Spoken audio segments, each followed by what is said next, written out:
Setelah bercerai, ayahnya menjauhkan diri ke seberang lautan yang sangat jauh dari kampung. Di sana ayahnya berkebun dan berternak.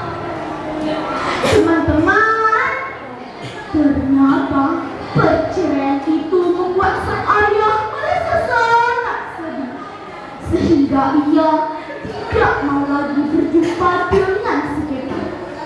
Sehari-hari si Ketar bermain gasing dengan teman-temannya.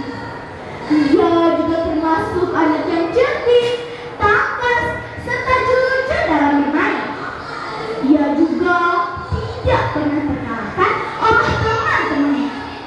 Teman-teman, suatu hari si Ketar berhasil mengalahkan teman-temannya. Tanpa diduga, sang lawan mengejeknya dengan mengeluarkan kata-kata bahwa si Ketar adalah anak janda yang tidak mempunyai ayah. Mendengar perkataan itu, si Ketar merasa sangat sedih, sehingga ia berjanji tidak bermain lagi dengan teman-temannya. Ia pun pulang ke rumah sambil menangis.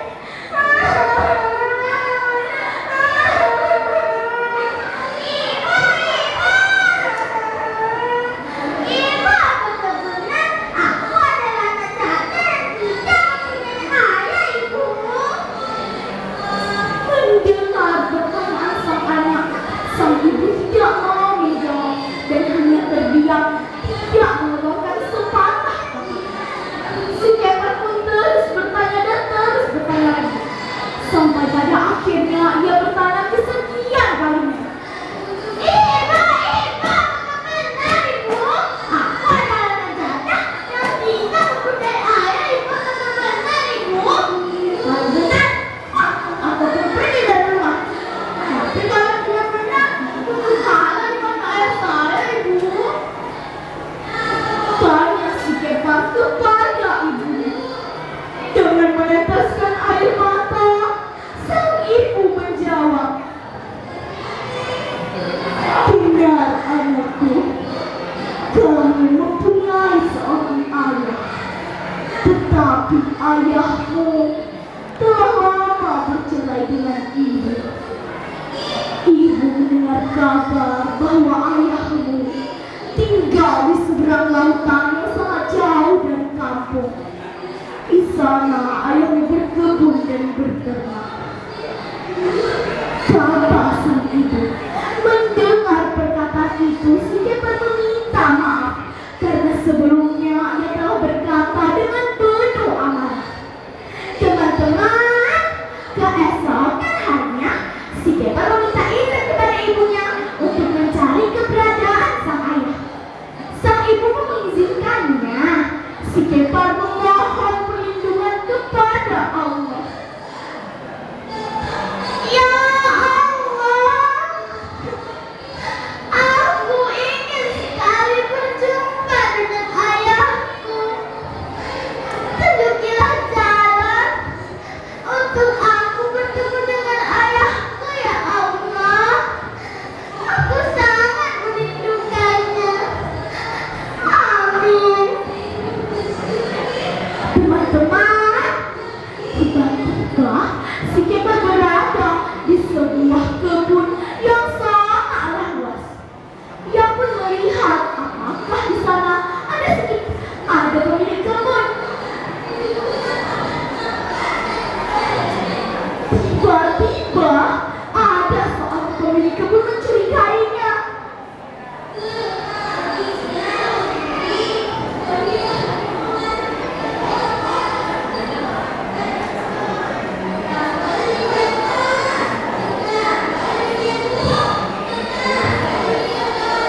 Siapa dia? Sepertinya ialah orang yang selalu mencuri hasil kebunku. Apa senangnya?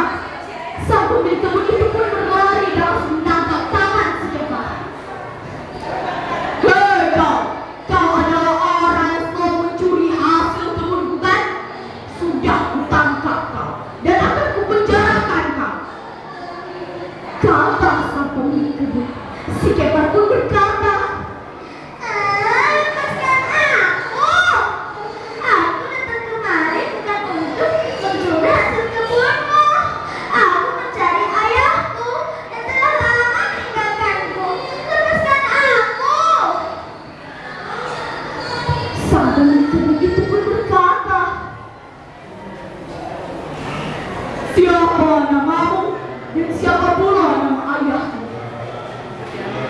Kepar pun menjelaskan ciri-ciri ayahnya.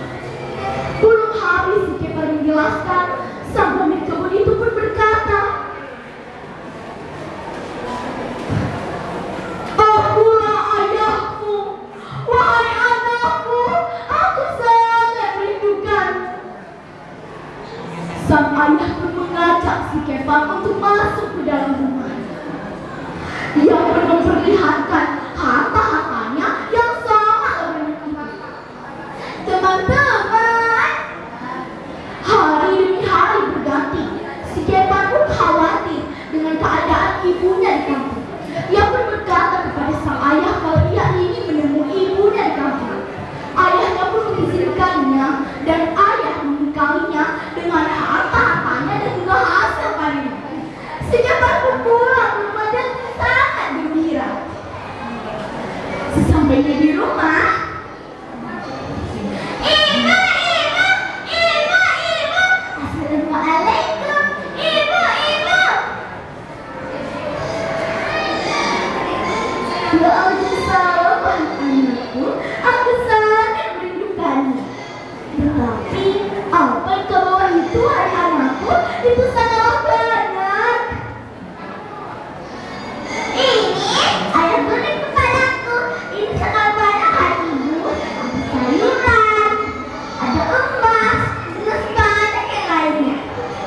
Sang ibu pun tersenyum gembira. Teman-teman, tahu tidak? Ternyata si Kepar mempunyai rencana kalau ia ingin menyatukan kedua orang tuanya lagi.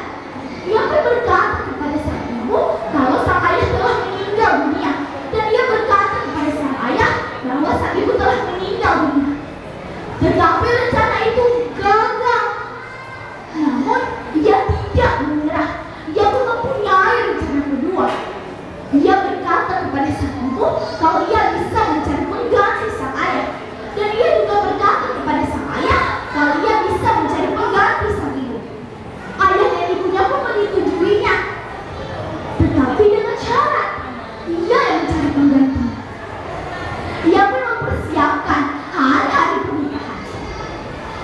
Teman-teman, hari yang ditunggu-tunggu pun tiba. Akan sebentar lagi dimulai. Pengantin pria memasuki rumah pengantin wanita. Singkat cerita,